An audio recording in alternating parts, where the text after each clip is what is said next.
one of several funerals I've attended for Grandpa the Sweet. With you, with me, someone's gotta help me dig.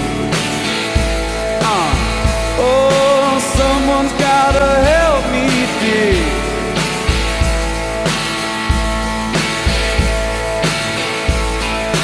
Jesus Christ, girl, hasn't been long, so it seems, since I was kicking out an island and a tomb for you at the Hollywood Cemetery. You kissed on me. This is the grave of Anton Yelchin, March 11th, 1999, forever. He was the star of Green Room, the A24 film. He was in Only Lovers Left Alive, among many movies. He passed away when his vehicle pinned him against the wall on his property because of an automobile defect. There's a bronze statue made of him. He's standing on a film reel, life-size. One of the interesting things about him, he starred in a Joe Dante movie called Burying the Ex. If you watch the movie, there's actually a scene of him standing pretty much exactly where he's buried now.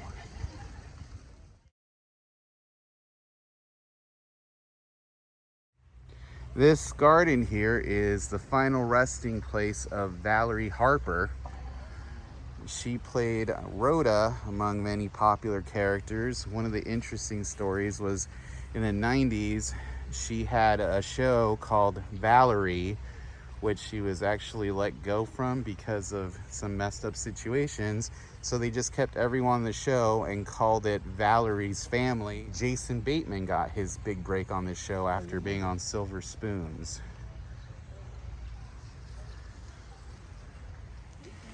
Here's a cute swan chilling out in the breeze. Don't bite me. This is the grave of Tyrone Power. It's a very famous old-time actor. If you're a fan of Batman, he starred in a film called The Mark of Zorro, which is usually in mythology from that comic, the movie that Bruce Wayne's parents went to see before they were killed by Joe Chill.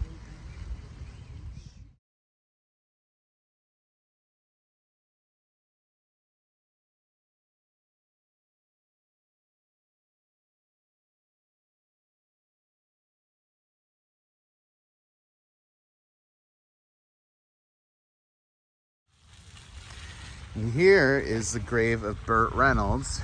Burt Reynolds was the most famous movie star of the 1970s and early 80s. He was in movies like Smokey and the Bandit, Cannonball Run, Cannonball Run 2, among many others. I know him best from Boogie Nights. This bust of him was considered a little controversial because it's sort of like a mishmash of his looks from the 70s to today. Certain angles it looks really good. The sad thing about Burt Reynolds is near the end of his life, he lost a lot of his fortune, and he had originally had a giant compound in Florida where he had built a mausoleum for himself and all of his family. He lost that due to financial issues, so then he wasn't interred there. He was cremated, and years later his ex-wife Lonnie Anderson had his ashes interred here, and a few years ago they put up this cool marble monument to him. Fortunately, somebody has hidden a Coke can behind his bust.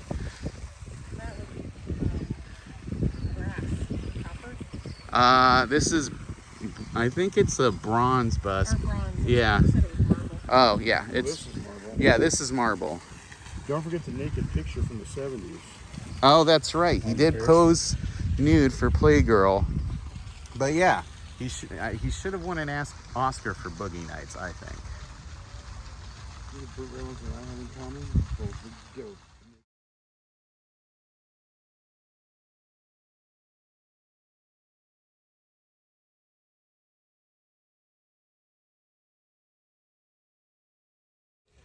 So this is the grave of Stephen Aaron Golin. He doesn't have a fancy gravestone, but he was a famous film producer. He won the Best Picture Art Oscar for Spotlight. He also produced a few of my favorite movies, including California with a K, Wild at Heart, Eternal Sunshine of the Spotless Mind, and Being John Malkovich. Wow.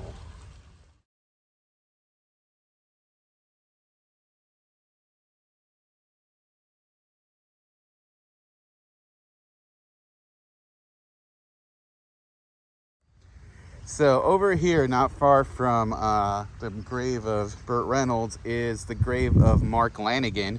He was the lead singer for the alternative band The Screaming Trees. He was also in the band Mad Season with Lane Staley. Yeah, and he passed away not too long ago. He's buried just a little bit away from Chris Cornell. But here's the grave of Mark Lanegan. I really liked him in Mad Season. The song's called Long Gone Day. Mr. Mark Lanegan.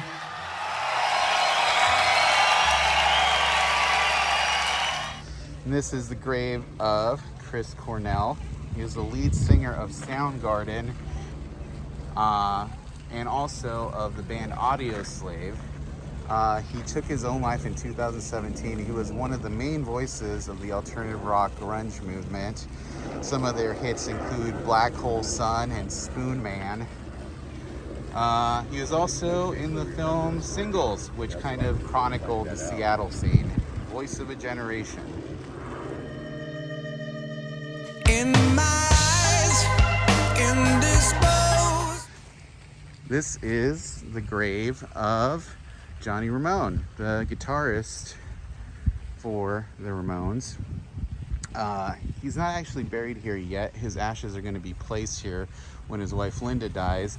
It's been made much bigger. I think it's more of a family plot now since this is new, and each of these posts actually have the Ramones logo on there with the names of all four Ramones. Johnny and Dee Dee are both buried here at Holly Forever, and this has quotes from his friends Eddie Vedder, Rob Zombie, his wife Linda Ramone, Lisa Marie Presley, who recently passed away. Has a lovely statue of him playing guitar. John Cummings here. And Vincent Gallo directed Buffalo 66 and The Brown Bunny, and John Frusciante from the Red Hot Chili Peppers.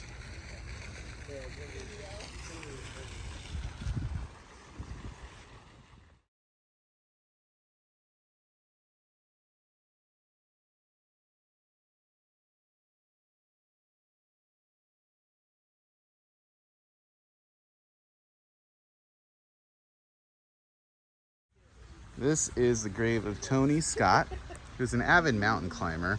He was also a famous film director. He passed away in 2012 after taking his own life, jumping off the Vincent St. Thomas Bridge in San Pedro. Directed some of my favorite movies, including Top Gun, Days of Thunder, Taking of the Pelham 123. Here's Unstoppable, Deja Vu, Domino, Man on Fire, Spy Game, Enemy of the State, The Fan, Crimson Tide, True Romance, The Last Boy Scout, Days of Thunder, Revenge, Beverly Hills Cop 2, Top Gun, The Hunger, and one of the missing. Very cool. Brother of Ridley Scott.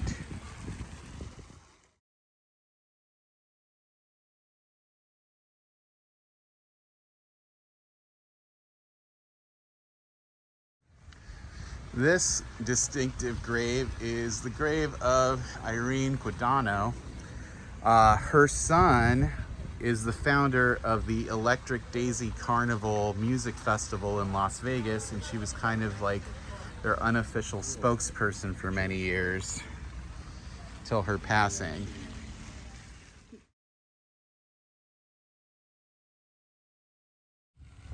This is the grave of Helena Hutchins. She was a member of the American Screen Cinematographers Guild. She was also the cinematographer for a low-budget Alec Baldwin Western called Rust. Unfortunately, due to an armor accident similar to the one that took the life of Brandon Lee. She was accidentally shot on the set and passed away.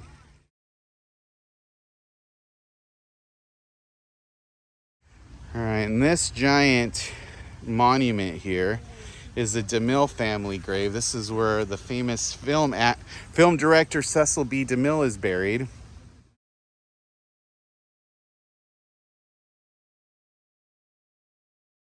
He's probably most famous for a scene in Sunset Boulevard where the main character says she's ready for her close-up, Mr. DeMille, in which he plays a cameo as himself. All right, and here is the cenotaph of Jane Mansfield. She used to be buried here, but her body was moved to where her family lives a while back.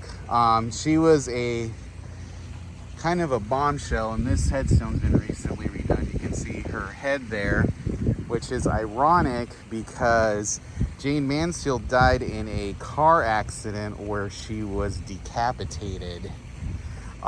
She's also very well known because her daughter is Mariska Hargitay, who's on Law and Order Special Victims Unit. Dun dun.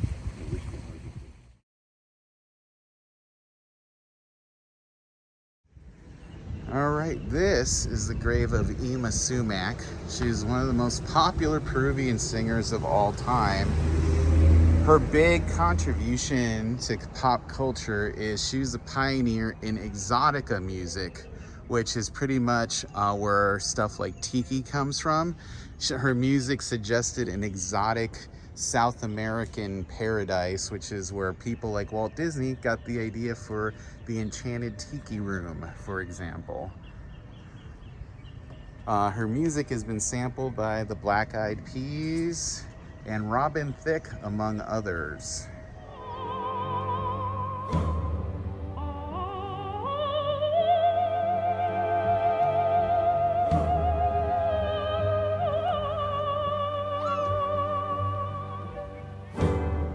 Hello, dude. Thanks for coming. I'm Jackie Treehorn. So this is the grave of Peter Bruni. If you've ever seen the John Carpenter film Assault on Precinct 13, he was the ice cream man. Oh, shit. That's probably one of the most memorable scenes in that movie. If you haven't seen the movie, you should go see Assault on Precinct 13. The movie also has one of the best John Carpenter themes, the dun da da da dun, dun da da da dun.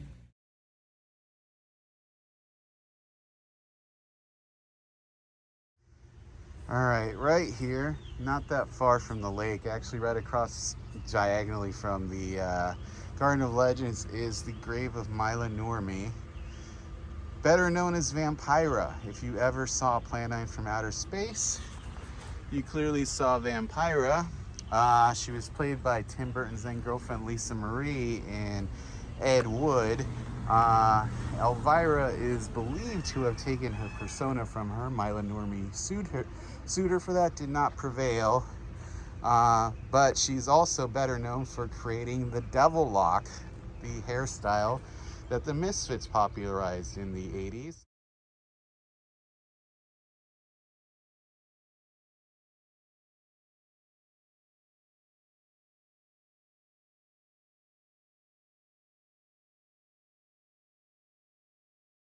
Her grave is right in front of the grave of Darren McGavin, who was the dad in A Christmas Story, but also the monster hunter, Kolchak, the Night Stalker. Dana Gould, a comedian who was a friend of Mila Nurmi's, deliberately picked this grave to be in front of Darren McGavin so Kolchak could be hunting a vampire for eternity. There you go. So if you know Darren McGavin, the leg lamp, he owned the leg lamp in A Christmas Story. There you go.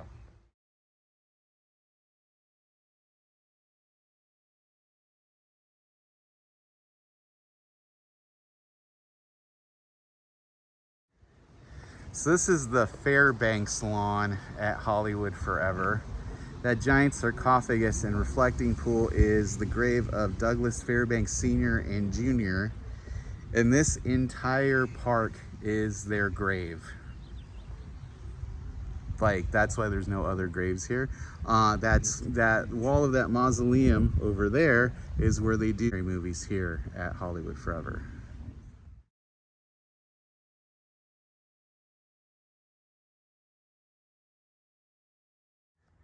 This is the Cathedral Mausoleum at Hollywood Forever. There's a bird flying through here. If you've ever seen Under the Silver Lake, the secret rock concert that Andrew Garfield's character goes to by one of the brides of Dracula is right here.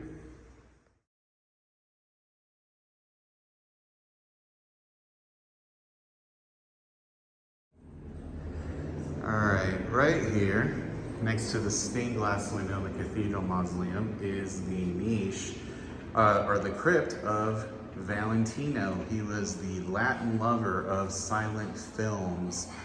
If you've seen American Horror Story Hotel, a big storyline revolves around Valentino, who mysteriously passed away, probably of appendicitis, people say, although it's not very well known, devastating millions. Women killing themselves. Yes, women killed themselves over his death. And the legend of the Lady in Black developed here, where a woman in black would leave flowers at his grave every, I believe, his birthday. So here's the grave of Valentino.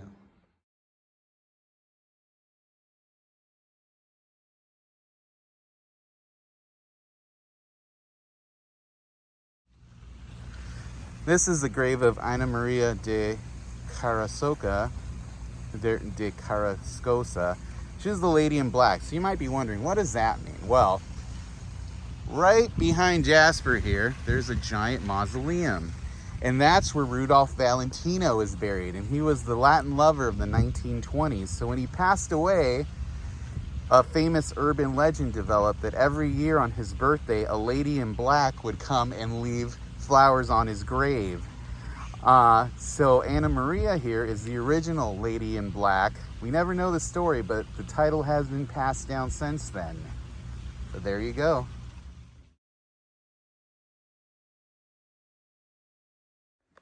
All right here is the grave of Jules Roth. He was the original owner of Hollywood Forever Cemetery, a very shady character. He was kind of responsible for running the cemetery into the ground before the Cassidy brothers took it over. If you've ever been to Hollywood Forever, you may have noticed a strip mall with a Little Caesars Pizza. He sold a big chunk of the cemetery grounds to strip mall development to pay off debts and gambling. There's famous stories of his debauchery, but they still honor him here. So right here is the niche for actor David White.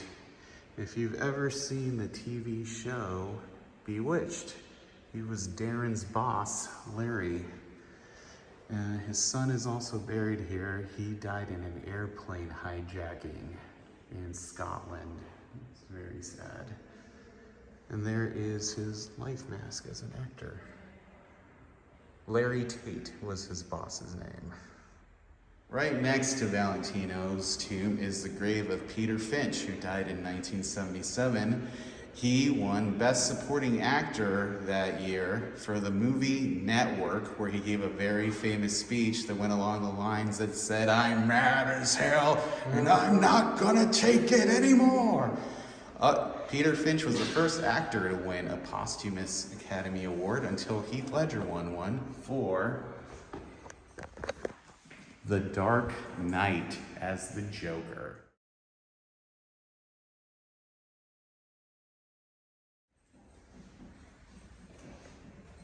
To die will be an awfully big adventure. Quote from Peter Pan is on the future tomb of Tom McLaughlin, director of Friday the 13th Part 6, Jason Lives.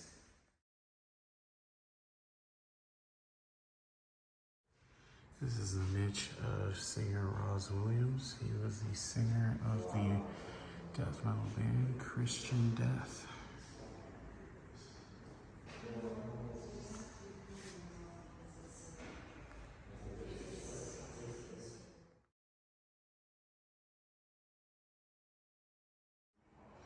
This is the niche of Jerry Siegel and Joan Siegel. Jerry created Superman, among other characters. This guy over here has his Dr. Cold, Superman, Superboy, the Spectre, G.I. Joe. She was the model for Lois Lane.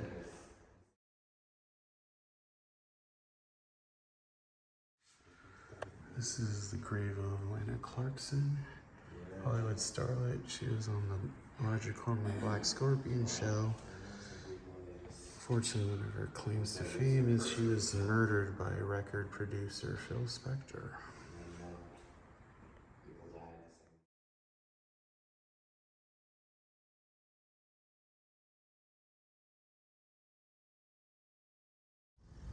Over there in the distance, Getty, that's Estelle Getty's grave, who you might know as Ma from Golden Girls. Thank you for being a friend.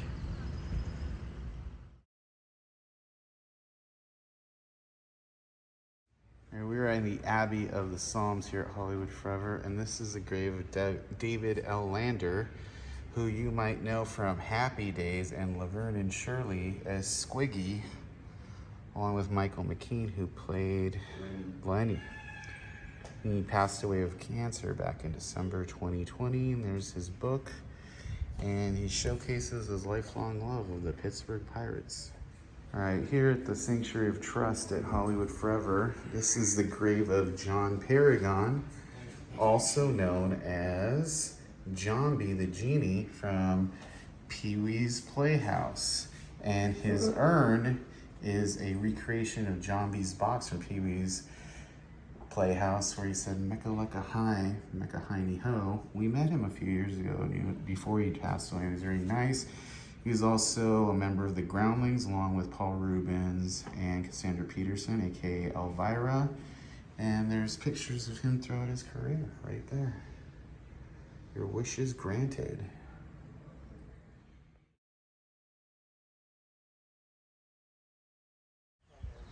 This is the grave of Mickey Rooney, one of the greatest entertainers the world has ever known. Hollywood will forever be his home. I think they donated this wall crypt to him, and Judy Garland's buried not too far from here, I think.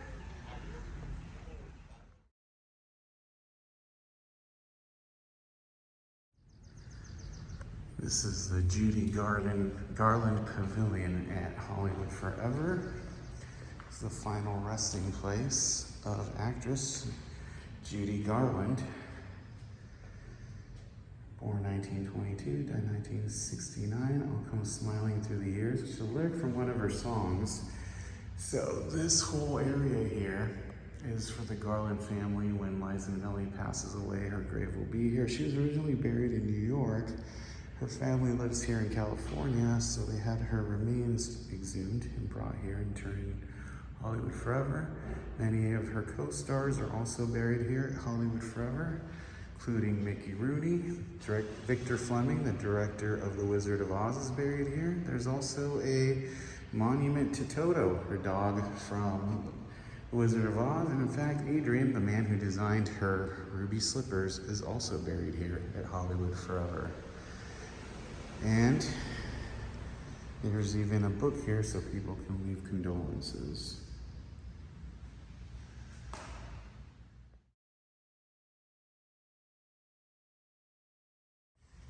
So this is the grave of Adrian. He was a famous costume designer. He was so famous in his time that he went by just one name. As you can see here, he did the costumes for The Wizard of Oz. And he worked with Judy Garland. He designed the ruby slippers. And right next to Adrian is Janet Gaynor, very famous. She was kind of the one of the early famous stars of Hollywood. She won a special Academy Award. If you've ever seen the A24 movie Under the Silver Lake, Andrew Garfield's character wakes up in front of her grave, which has a different gravestone in the movie than it does in real life. But there's Janet Gaynor's real grave.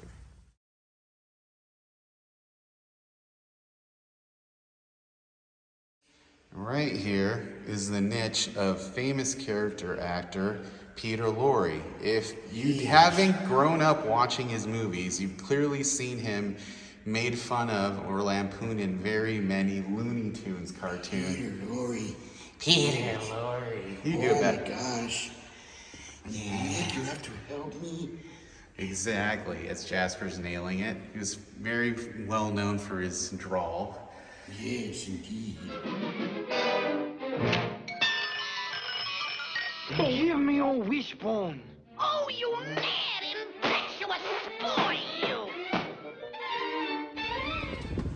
Here's Mel Blanc's grave. Mel Blanc, man of a thousand voices, the voice of Bugs Bunny, Daffy Duck, Taz, every WB Looney Tunes character pretty much. And that's the end of our tour here. So that's all, folks. Thanks for hanging out with us.